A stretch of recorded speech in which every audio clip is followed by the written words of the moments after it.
আচ্ছা 9.8 এখানে আমাদের হচ্ছে বক্ররেখার স্পর্শকের সমীকরণ, অবিলম্বের সমীকরণ, বক্ররেখার ঢাল, এই তিনটা টপিকস আছে।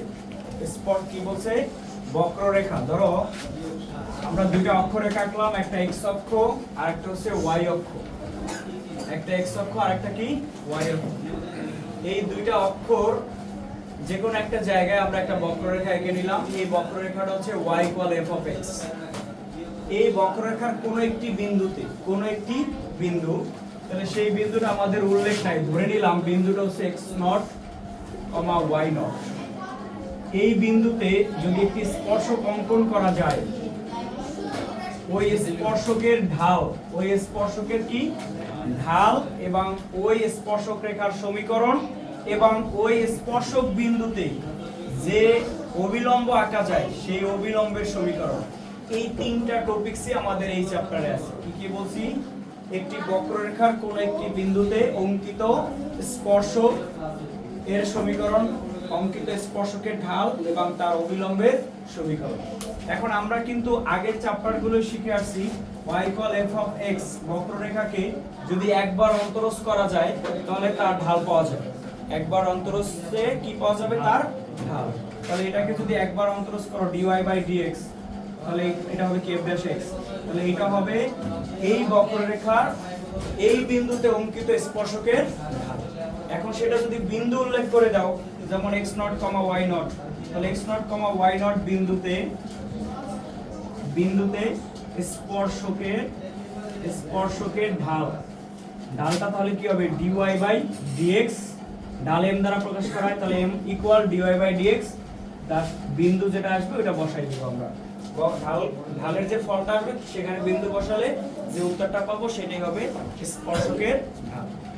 এবার স্পর্শকের সমীকরণ কোন বিন্দুতে? এই বিন্দুতে x0, y0 বিন্দুতে স্পর্শকের সমীকরণ, বিন্দুতে স্পর্শকের সমীকরণ। এই বিন্দুতে স্পর্শকের সমীকরণ একটু লক্ষ্য করি, আমরা ক্লাস 9-10 এ শিখছি না, একটা বিন্দু আর ঢাল দেয়া থাকলে সরলরেখার সমীকরণ নির্ণয় কি শিখছিলাম? মনে আছে? বিন্দু আর ঢাল দেয়া থাকলে y - y0 = m * x - x1, এটা ছিল না সরলরেখার সমীকরণ? এখানেও তাই হবে। তাহলে সেই ক্ষেত্রে এই বিন্দুতে স্পর্শকের সমীকরণ কি? y - y0 = কি ঢাল। ঢাল কত আমাদের? dy/dx। বিন্দুটা কি? x0, y0 আর হচ্ছে x - x0। এটা হচ্ছে কোন বিন্দুতে, সেই বিন্দুটা হচ্ছে x0, y0, এই বিন্দুতে যে স্পর্শকটা এঁকেছিলাম তার সমীকরণ। কথা ক্লিয়ার?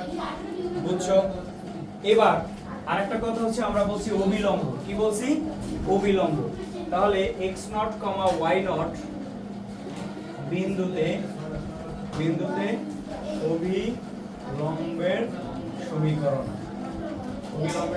এখন বলো এই অবিলম্বটা কি স্পর্শক রেখার উপরে লম্ব না? এই অবিলম্বটা কি স্পর্শক রেখার উপরে লম্ব? তাহলে আমরা জানি এই রেখা দুইটি পরস্পর লম্ব হওয়ার শর্ত হচ্ছে কি? ঢাল দ্বয়ের গুণফল -1। তাহলে এইটার ঢাল যদি m হয় তাহলে অবিলম্বের ঢাল হবে -1/m। তাহলে সেই ক্ষেত্রে এই অবিলম্বের ঢাল আমরা কি বলতে পারি? অবিলম্বের ঢাল হবে -1/m। এর মানে হলো -1/dy/dx। বুঝছো? যদি বিন্দুটা থাকে x0, y0 তাহলে x0, y0। তাহলে এত বিন্দুতে অবিলম্বের সমীকরণ সিস্টেম একই, অবিলম্ব একটা সরলরেখা, তাহলে তার সমীকরণের সূত্র হচ্ছে y - y0 = ঢাল। তাহলে ঢাল মানে 1/(-1/m) আর হচ্ছে x - x0। এটাকে আমরা একটু সাজাতে পারি। m টাকে যদি এই পাশে গুণ করে দেই তাহলে m * y - y0 = -x - x0। এটাকে এই পাশে নিয়ে আসো, তাহলে হবে plus x - x0 plus m * y - y0 = 0। দেন আমরা x - x0 প্লাস m মানে কি? ঢাল। ঢালটা কত? dy/dx। কোন বিন্দু? x0, y0 এই বিন্দুর জন্য ঢাল, আর y - y0 = 0। তাহলে আমরা এইটাকে বলতে পারবো অবিলম্বের সমীকরণ। কথা বুঝছো? তাহলে এটা কি পেয়ে গেলাম? অবিলম্বের সমীকরণ। এটা হচ্ছে অবিলম্বের ঢাল। এটা হলো স্পর্শকের সমীকরণ, এটা হলো স্পর্শকের ঢাল। এই হলো চারটা প্রসেস। কথা ক্লিয়ার? বুঝছো?